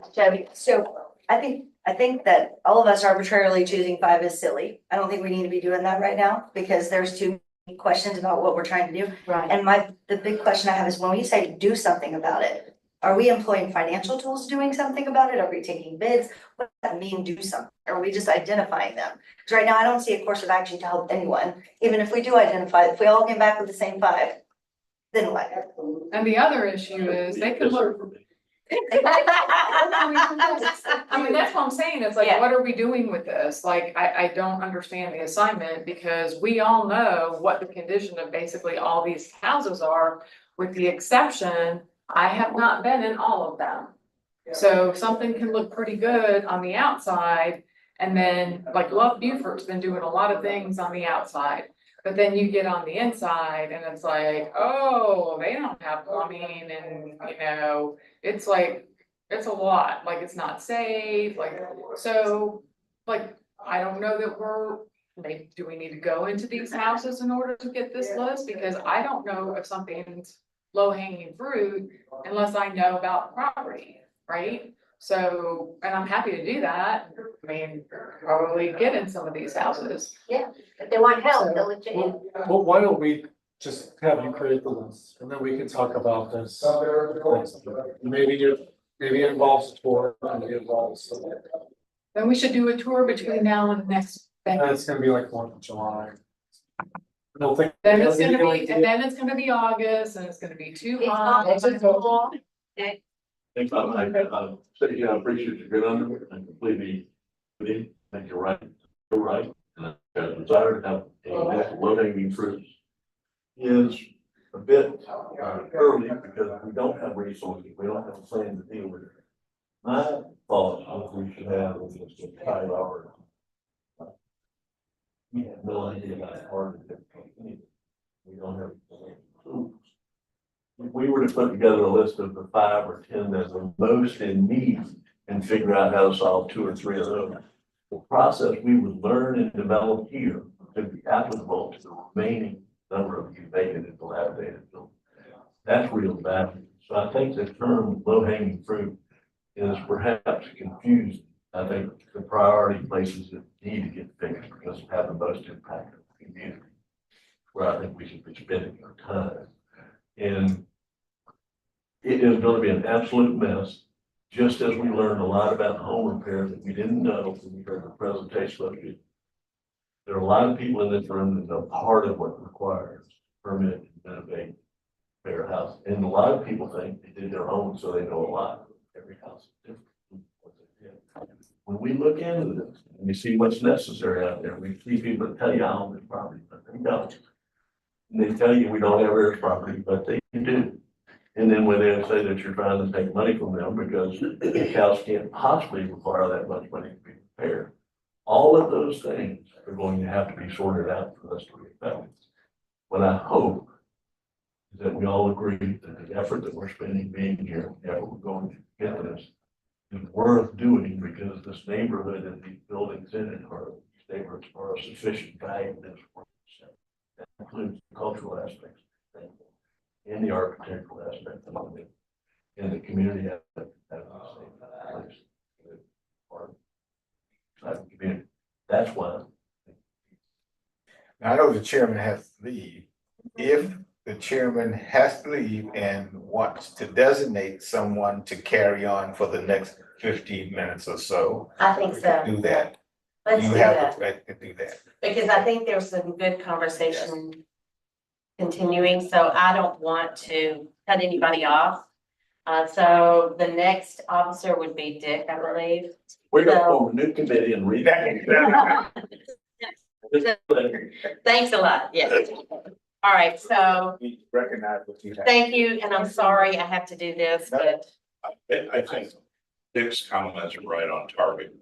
And it's because of that, I think we ought to change that terminology from low hanging fruit. Because when we start to go to people and say, well, we selected you because you're low hanging fruit. I don't think that's an appropriate terminology. I think it's maybe first initiative or something other than that. Because there's a lot of things that are complicated in the assessment of which are the 5 that we're really going to deal with.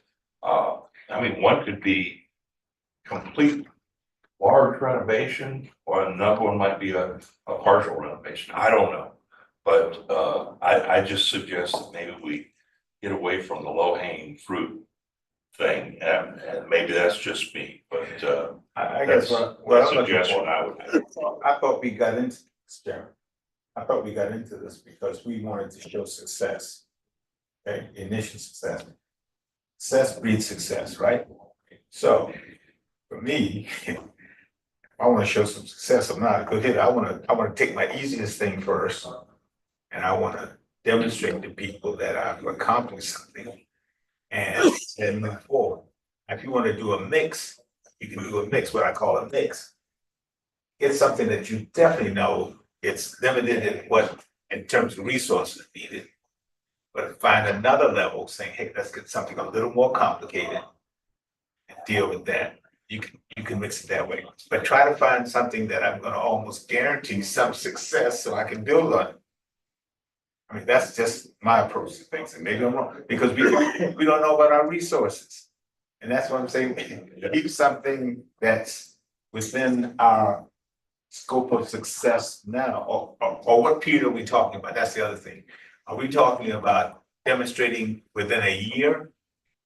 Demonstrating within 6 months, 2 years? So the length of time will also determine to some extent what we select, because you'll have more time to put resources together. So you see, those are the kinds of measures and things that I'm looking for, or points that I need to have in order to select something. Something that's the least complicated. Okay, let me just kind of answer here. So let's assume we find some place that's least complicated. And we estimate the fairly to be $80,000. And some of these living there, it's vacant. So we're gonna do what? Number one, you're not gonna find it, but anyhow, go ahead. You pick the number, like 200,000? Yeah. Okay, pick a number. Yeah. Okay, so let's take 225, okay? So we've got this identified, we're all keyed up, we need $225,000, what happens then?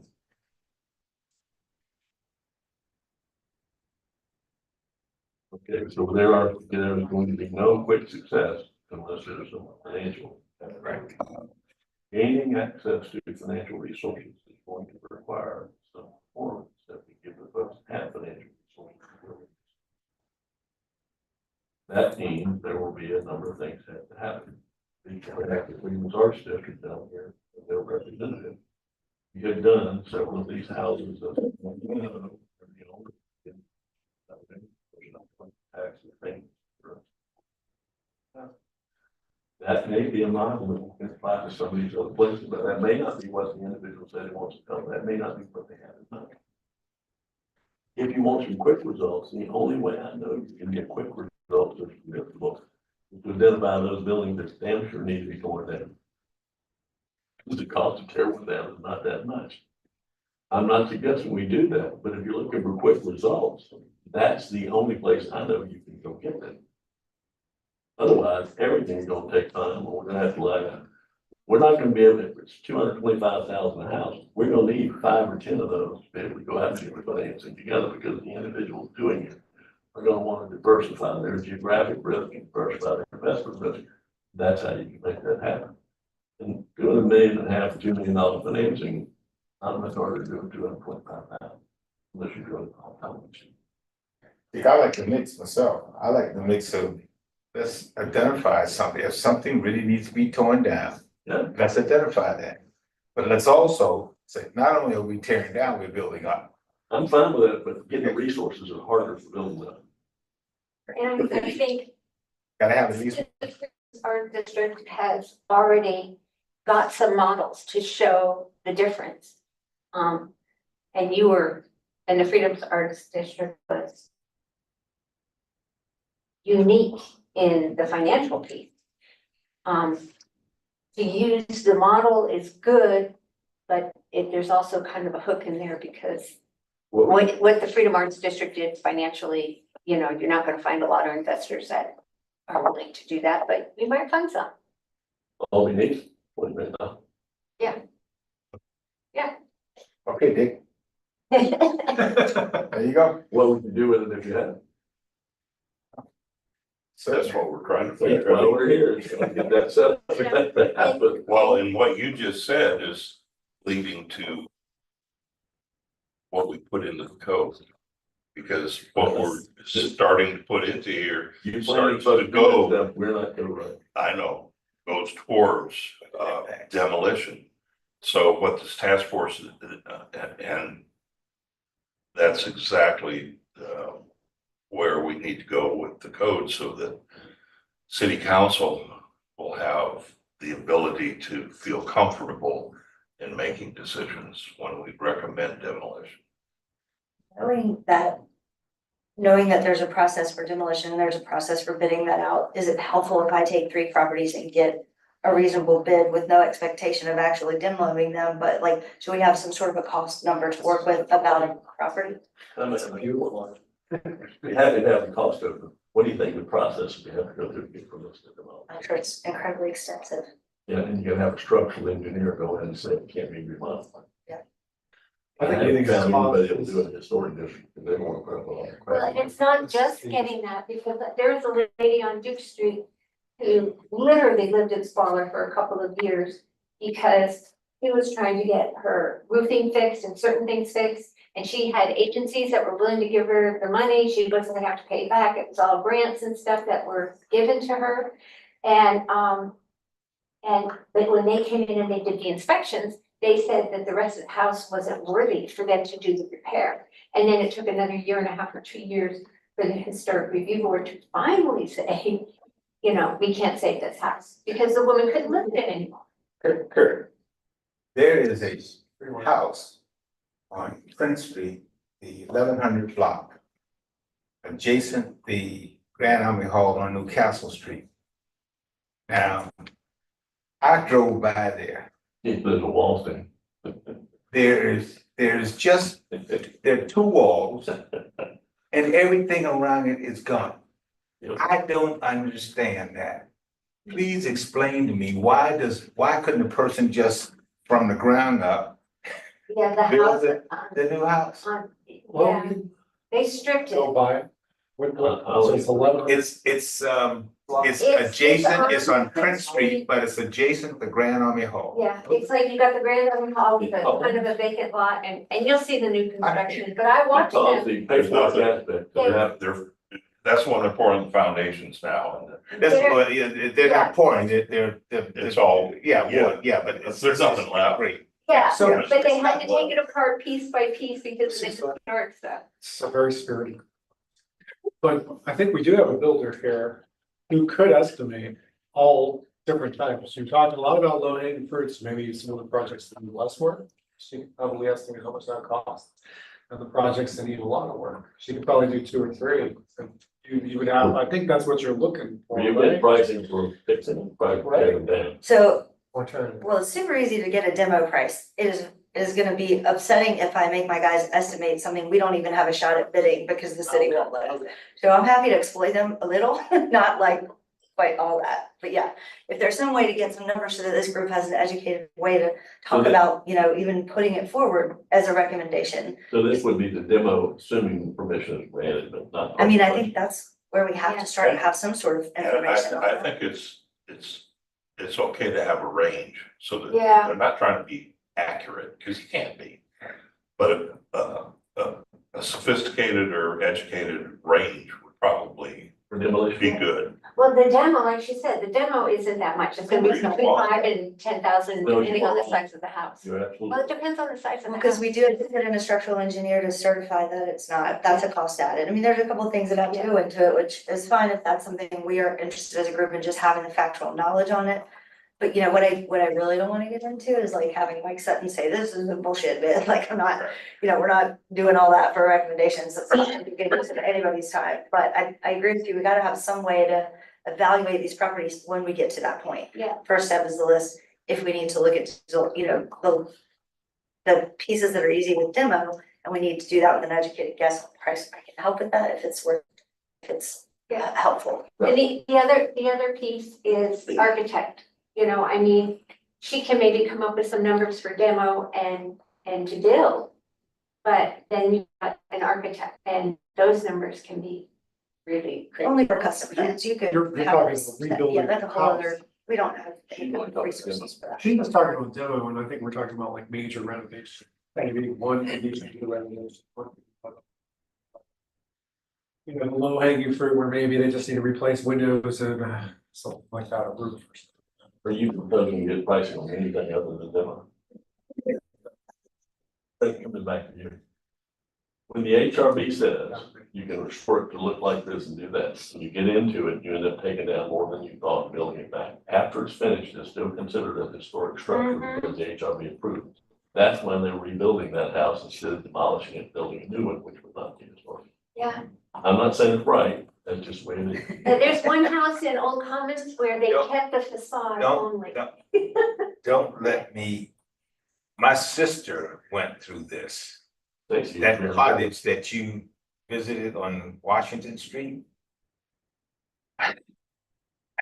Good. You want to revise your number upward for this? You had these studs holding up something and that was it. Yeah. And let's try to do something that's as common sense. Uh-oh. This is a committee. Even paying attention to the news. I've worked in government most of my life, and one of the things I've always tried, governments try to bring some sense. If you don't try it, you'll never get a chance to change it. So you at least have to put forward. I don't agree with, no, we can't. I'm sorry, government, of the people, by the people, I'm one of those fool folks that believe in that. You know, I want to get people in there who believe that. I'm serious about this because.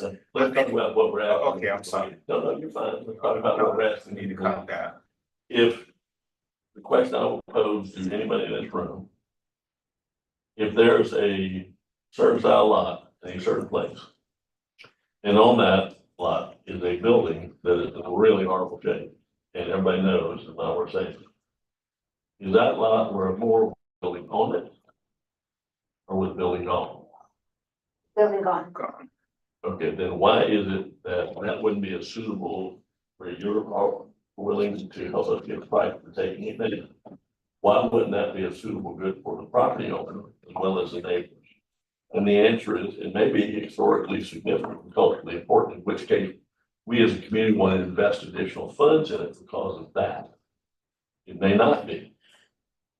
Those are the discussions that have to take place, but the city council, in my mind, are nice people who mean to do the right thing and want to, but they don't really understand the plumbing aspects of the process you have to go through to get a demolition permit, get all the stuff done, and then once that's done, then you start the rebuilding component.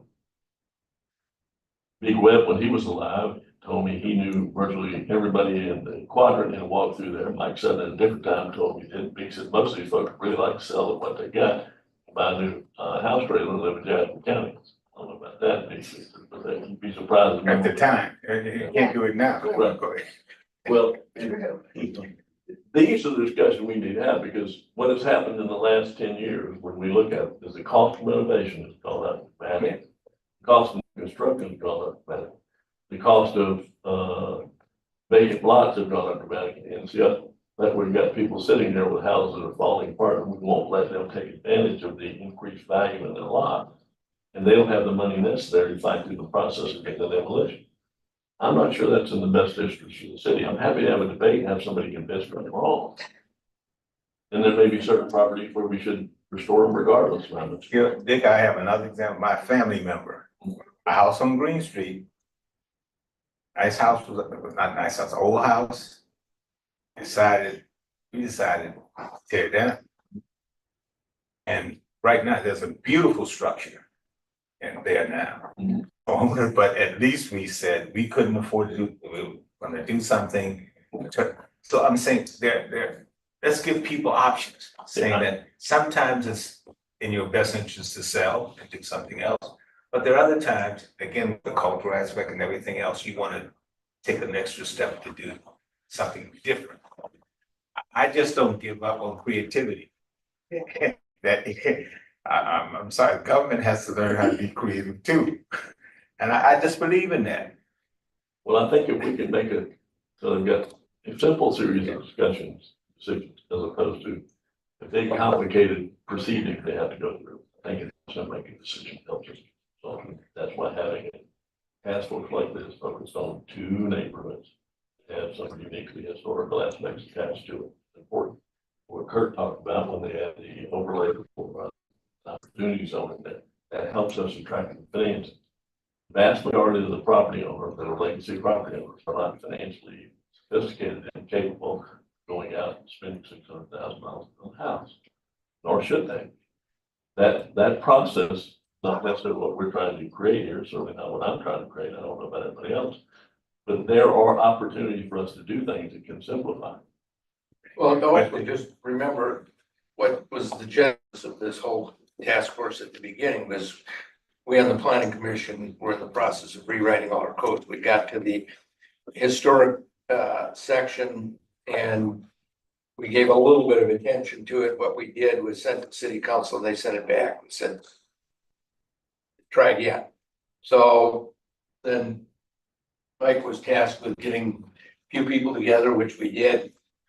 And instead of coming up with the recommendations as to how to maybe streamline the process for demolition and so forth, we ended up going to this much bigger project, which we're involved in.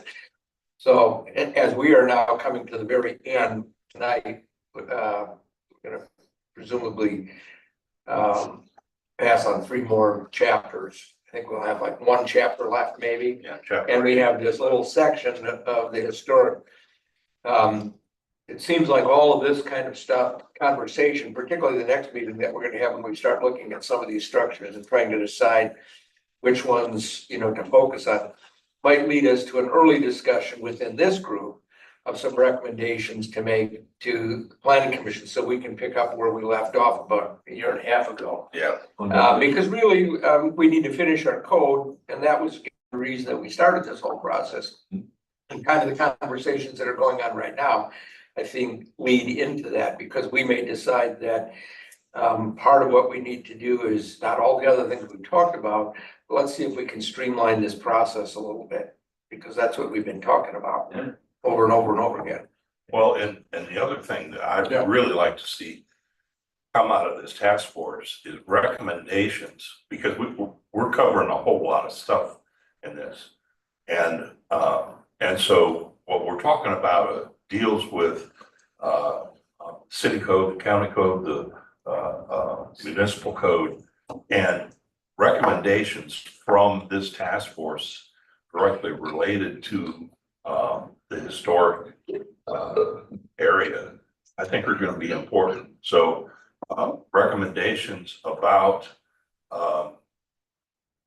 everything we've talked about, the economies or economics of renovations projects, whether there's certain areas or districts that you lower some of the requirements that are in other areas, are they appropriate? Whether or not make a recommendation for other additional tax incentives for people in the quadrant that are local residents as opposed to investors, or how any of that might work. I'd like to see recommendations coming out of this task force, not just once, but maybe as we continue on forward, that we can implement into the code to make it more appropriate for our community and what we're trying to accomplish. In our last meeting, when the Beaufort Housing Task Force and Cultural Center made their presentation, there was an issue about folks in Columbia, the monies that they get, the state inspectors had to come and help them out. One of the recommendations I'd like to see, and us push, is the fact that we use local officials to do the inspection.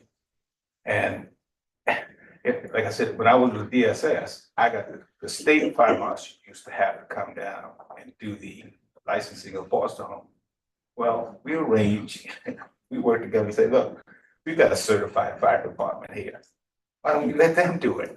And you guys build that relationship, and it makes it simple. Again, it's tax dollars. It's all, And my emphasis was also always, it's the same, I'm paying the same tax, it's local and state. Well, let's maximize the use of my tax dollar. And I'm saying that, let's demonstrate that government can do things better. With the city inspection folks, welcome, they took that responsibility of state housing agency. How can we implement that? Make a recommendation to the city council. I mean, that's. Yeah, Well, the first thing you have to We have do to is, go to let's the look at the state. numbers. No, first thing you do, so they don't accuse you of being flippant or anything like that. Look at the numbers of requests that you have. Let the local fire folks or how folks know that this is the number we're dealing with. Okay, because the numbers, I don't think the numbers are as great, and am I wrong? I don't think they're that great. So in terms of impact, because I know I'll be resistant if someone asks me to do more. But I'm saying, look, this is what we're talking about. Well, we recommended at the last meeting, we took a vote, recommended that we support the idea of the housing trust, the demo project, using state repair money. That would. I didn't wrap it into that. That would include looting the Yes. local inspectors, so that would Yes. solve the problem. Exactly. Are you asking to look for the inspection thing? If that doesn't come to pass, the demonstration project still tries to change. Yes. We can make that recommendation. Are you making, if you can make a motion to recommend that we ask the state housing Well, I'm authority. not an official member, so someone else will have to make that motion. Oh, I'll make that one. You repeat it, so for a second. You repeat the motion. Well, I think the motion would be that, the city take on responsibility that the state currently has for inspections, to make it more economically feasible For the home repair program. for the home repair program. But that would be our recommendation. Pardon? That would be a recommendation. That's a recommendation coming from, the task force, yes. Second, The other thing Fred was saying, But before so it's special. Yes, although I'm not official. no, a second. I think we need. Yes, Brett. That's how we do it.